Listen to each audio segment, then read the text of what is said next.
Монгол улсад солихуйн хөгжлийн бодлого одоогийн түвшинд ямар байгаа юм бэ? Цаашдаа бид нар ямар бодлогыг баримтаж ажиллах юм бэ гэдэг талаар товч танилцуулъя. За 2025 он засгийн газрын тогтоолоор эрүүл мэндийн яамд солихуйн тусламж үйлчилгээний хилцс гэж шинээр анх удаа байгуулагдсан.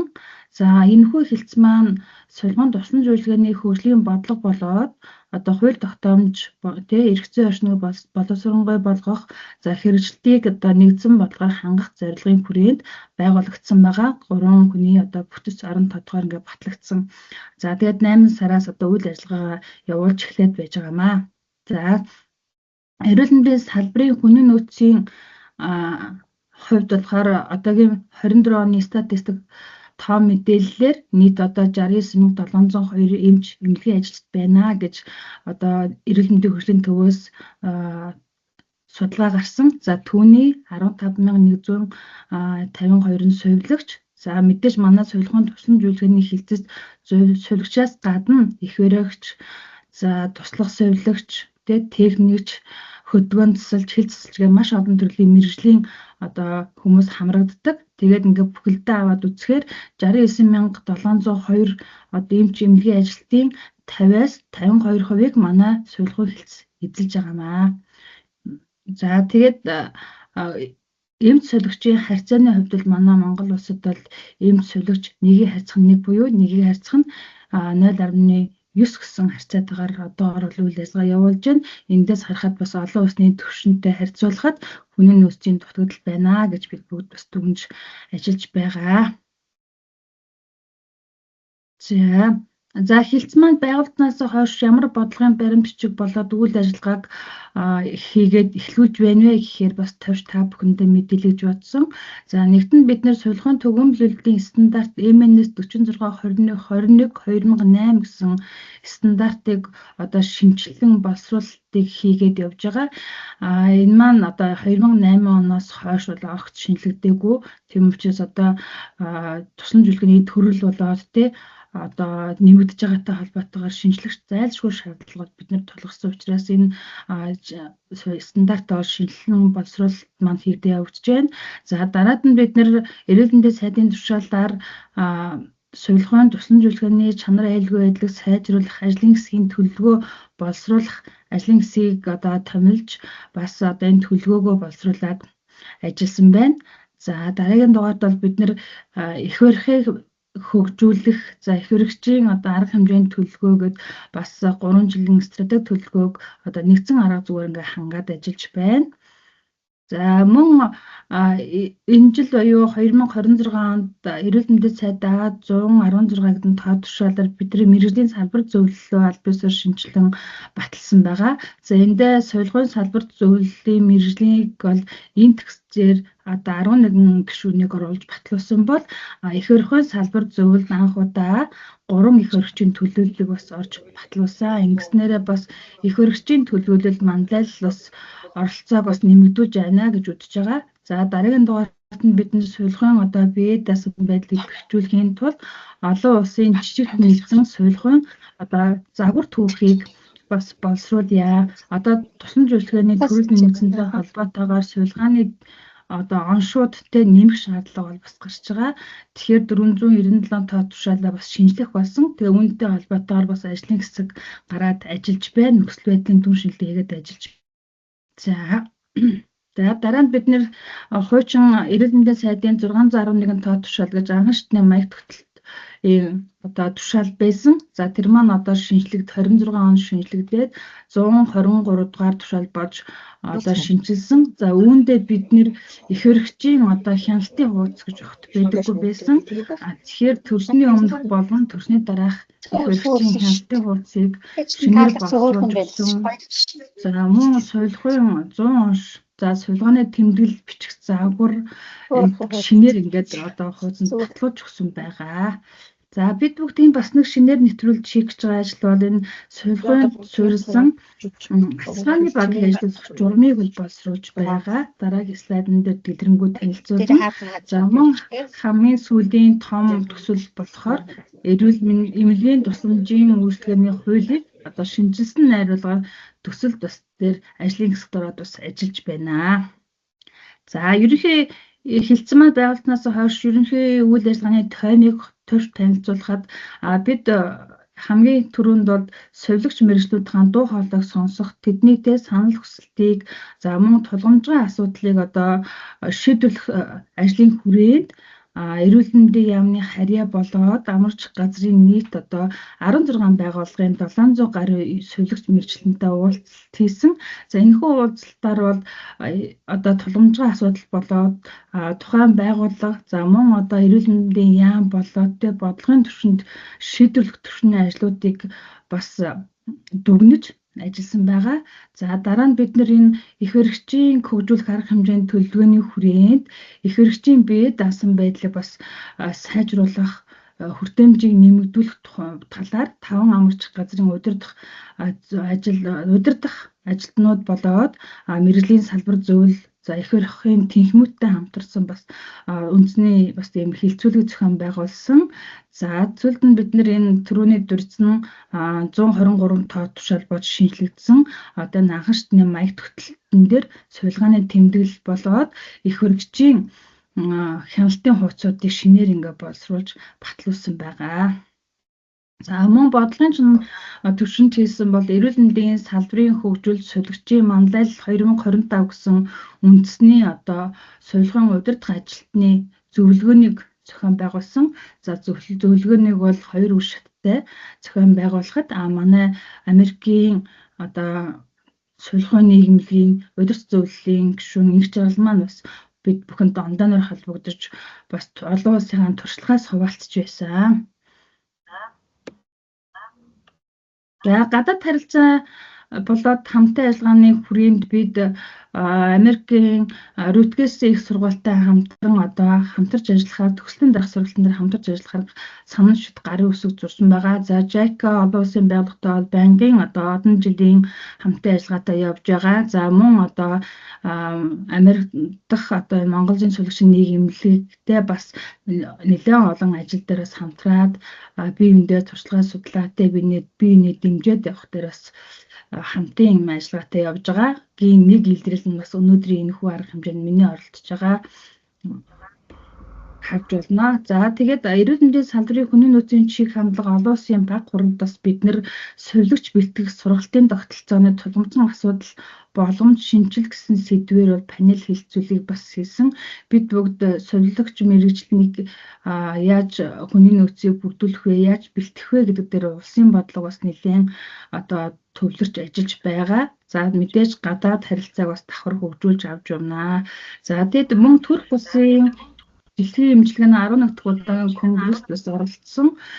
Тэгээд эрүүл мэндийн шинэ технологи болоод эмнэлгийн үйл ажиллагаатай танилцаж цаашдаа хамтын ажиллагааг дээр бас юуг анхаарах вэ? Сувилагч мэргэжлийн олон улсын түвшинд яаж бэлтгэх вэ гэсэн тал дээр бас нэлээд шийдлүүдийг бас гаргаж ажилласан байгаа. Хамгийн сүүлд бид нэр 2025 оны 12 сард энэ сувилгааны туслан зөвлөгөөний хилцэн маань байгуулагдсанаас хойш 100 хоног болсон учраас тухайн энэ хугацаанд 100 хоногийн хугацаанд хийсэн ажлуудынхаа тайланг бас салбарынхаа сувилагч мэргэжлүүдээ бас тавьсан. Тайлангаа тавиад бас идэвхтэй ажилласан өөрсдийн хувь нэмрээ оруулсан сувилагч мэргэжлэнээ урамшуулах шагнах үйл ажиллагааг бас зохион байгуулсан байнамаа. Ерөнхийд нь бол засгийн газраас бодлогоор сувилгааны туслан зөвлөгөөний хөгжлийг дараах байдлаар бас дэмжиж ажиллаж байгаа. Үүнд сувилагч бэлтгэх бодлогын хүрээнд 2020 оноос хойш сувилагч мэргэжлэр суралцж байгаа оюутнуудад сургалтын төлбөрийн тэтгэлгийг олгож эхэлсэн. Мөн төвлөрлөөс харамжуулах мөн орон нутгийн хүний нөөцийг бүрдүүлэх зорилгын хүрээнд орон нутгийн нэмэгдэл урамшуул цалин олгодог болсон. Өнгөрсөн оноос эхлээд нийгмийн эрүүл мэндийн сувилагчийг бэлтгэж эхэлж байна. Орон нутагт эмнэлэг зүйн сурагч багшрыг бас олноор бэлтгэж эхэлж байна. Гадаад дотоодын урт болон богино хугацааны сургалтанд багаар нь хамруулах өргөн хүрээгээр хамруулж эхэлж байгаа. Мөн орон нутагтаа сурах боломжоор хангаж орон нутагт нь сувилгын сургуулийг нээж ажиллуулах бас ийм Арангай аймагт өнгөрсөн жил бас сургуулийн сургууль нэгдээд одоо баруун бүсийн болоод хойд бүсийн одоо совилогч мэргэжлүүд тэндээ одоо өөртөө сурж орон нутгад сурахын боломжийг нээж өгсөн. За нотлохоон суурилсан шинэ дэвшилт технологи инновацийг бас өргөн хүрээнд нэвтрүүлж ажиллаж байна. Үүнээс дурдхад 2025 онд бид нар Монгол улсад анх удаа роботоор мөсцөл хийх багт бол манай хавдар судлалын үндэсний төвийн бас совилогч нар маань багаар орж ингээд ажилласан. За мөн тасралтгүй хөгжих доктортой байдлыг хангах гэсэн зорилтын хүрээнд бол бид нар ажиллаж байна. За хамгийн тулгамжсан асуудал юу байсан бэ гэхээр энэ цалин хөлс урамшууллын асуудал байсан. За тэгэхээр 2026 оны 1 сараас эхлээд одоо совилогч мэргэжилтний цалин хөлс маань нэмэгдэж 75% үе шатаар одоо нэмэгдэж эхэлж эхний одоо нэг нэмэгдлүүд бол ингээ эхлээ явж байгаа. Тэгэхээр өмнө бид нэр одоо сая 437 мянган төгрөгийн цалинтай хүн өнөөдөр сая 751 мянга болж ингээд нэмэгдэх. Тэгээд мэдээж үе шатаараа тэгээд цалингийн зэрэглэлээрээ бүгд ингээд 75% хүртэл нэмэгдээд 2027 он гэхэд эмч эмнэлгийн ажилт маань үндсэн цалин 3 сая 500 мянган төгрөгт ингээд хүрэх зорилгыг бас ингээд эхлүүлээд ажиллаж байгаа. За ингээд дүгнээд хэлэхэд сулхуун тусламж үйлчилгээний хилтэс байгуулснаар ямар ач холбогдолтой болоод ажлын үр дүн нь яаж гарч байгаа юм бэ гэд харахаар мэдээж бид нэр сулхуун тусламж үйлчилгээний чанар аюулгүй байдлыг сайжруулах ажлын хүрээнд стандарт, журам, эмнэлэг зүйн зааврууд, за шинжилэн боловсруулах ажлыг бол эрчимтэй эхлүүлж байгаа.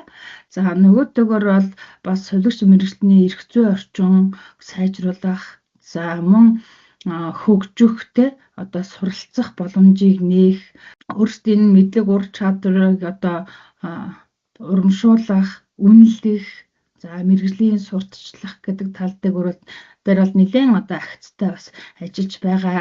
Мөн нийгэмлэг одоо мэргэжлийн нийгэмлэг холбооттой бол хамтын байнгын одоо хамтын ажиллагаатай байгаа учраас багаар нэгдэж ажилласны үр дүнд бид нар бас нэг одоо ойлголттой нэг зорилгын төлөө хамтдаа бас ингээд хичээж ажиллаж байна. За 2026 онд бид нар суулгын олон улсын хөгжлийн чиг 4 чиг хандлагын хүрээнд бас яг 4 одоо зорилтыг тавьж ажиллаж эхэлж байна. Үүндээ агсан түвшний совилогч мэргэжлийн бэлтгэе. За хадаа сургалтын чанарыг сайжруулъя. За хоёрт нь эрх зүй орчныг сайжруулах.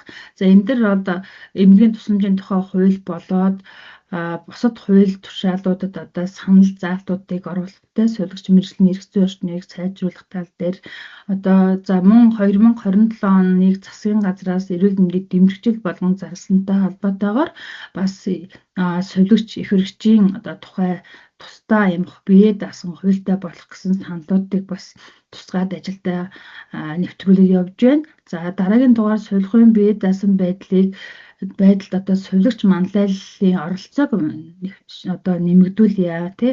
Одоо нэгжээс нь ахуулаад лавлгаа шатал бүрт одоо Монгол улсынхаа өнцөг болон бүрт мөн одоо гадаадд ажиллаж байгаа совилогч нарын туршлага санал сэтгэлийг сонсох, хамтарч ажиллах бүгдийнх нь одоо оролцоог манлайллыг нэмэгдүүлнэ гэдэг бас бодлогын энэ дээр барьж ажиллаж байгаа.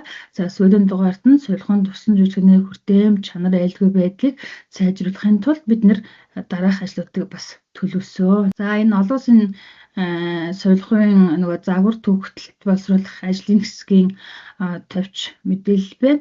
Бид нар ажлын хэсгээрээ улсын хэмжээнд дүүрэг болоод лавлгаа шатлалын эмнэлгүүдэд суулгааны тэмдэглэг ямар түвшинд одоо хөтөлж байна вэ? Өнөөдрийн хувьд те нөхцөл байдлын одоо судалгаа хийж байгаа. За мөн одоо нэгдсэн байдлаар арга зүйн зөвлөгөө өгөө явж байгаа. Тэгээд шинээр батлагдсан 123 дугаар тушаалынхаа хүрээнд одоо суулгааны тэмдэглэлээ яаж одоо тэг нэг загвартай нэг ойлголтоор ингээд хөтлөж явах вэ гэдэг тал дээр арга зүйн зөвлөгөө өгөөд ингээд ажиллаад явж байгаамаа. За дараагийн дугаарт нь бид энэ эргэн төвтэй суулгын тусламж үйлчилгээг үзүүлэх, тасралтгүй үзүүлэх ажлын хүрээнд мөн одоо совилогч нарын дутагдaltaй тэ ажлын ачаал ихтэй энэ үед туслах совилогч нарыг одоо чадахжуулж туслах совилогч нарын одоо туслах солигч нар суурилсан асаргааны багийг улсын хэмжээнд лавлгаа шатлалын эмнэлгүүдэд ажилуулъя гэдэг үүднээс одоо туслах солигчид чиглэсэн чадахжуулах одоо 1 сарын одоо гэрчлэгээ олох юм сургалтыг бас анх удаа одоо зохион байгуулсан. Тэгээд загвар эмнэлгээр бол улсын 1-р эмнэлэг, улсын 3-р төв эмнэлэг, хавдар судлалын үндэсний төвийн дандаа эрчим тэмдэглэгээ болоод хим эмчилгээтэй асаргаа сувилгаа байнгын шаардлагатай 24 цагаар одоо шаардлагатай ийм тусан зөвлөгөөний тасгуудыг эхний ээлжинд бол загвар хөдлөө сонгож аваад ингээд ажиллуулж эхэлж байна. За мөн одоо энэ хүү бас нээлттэй үйл ажиллагаанд маань бас танаа нийгэмлэгийн удирдах зөвлөлийн хчиргал солигч маань бас оролцож олон улсын асаргааны багийн үйл ажиллагаа бас ямар түвшинд байгаа юм бэ? Бид бүгдэд бас цаашдаа юун дээр анхаарах вэ гэдэг тал дээр бас үнэтэй зөвлөгөө өгж илтгэл тавьж оролцсон байгааг бас дуулахад таатай байна. За бид бүгд чанартай сургалт гэж ярьж байгаа түүнийхээ хүрээнд сая бас солихуун тусламж үйлчлэгээ ба чанар гэсэн сэдвийн дор солихуун одоо мэргэжлийн хөтөлбөрөөр сургалт явуулдаг төрийн болон хувийн хвшлийн байгууллагуудын багш нарын одоо үндэсний чуулган уулзалтыг бас зохион байгуулсан. За энэ дээр бол бас одоо сургуулиуд болоод суралцагч нарт одоо ямар асуудал тулгараад байгаа юм бэ? Сургалтын хөтөлбөр болоод бусад одоо юунд шаардлагын түвшинд яг нэг түвшинд байж чадчихна уугүй гэх зэрэгээр одоо хилцүүлгийг хийгээд зохион байгуулж ажилласан байгаа.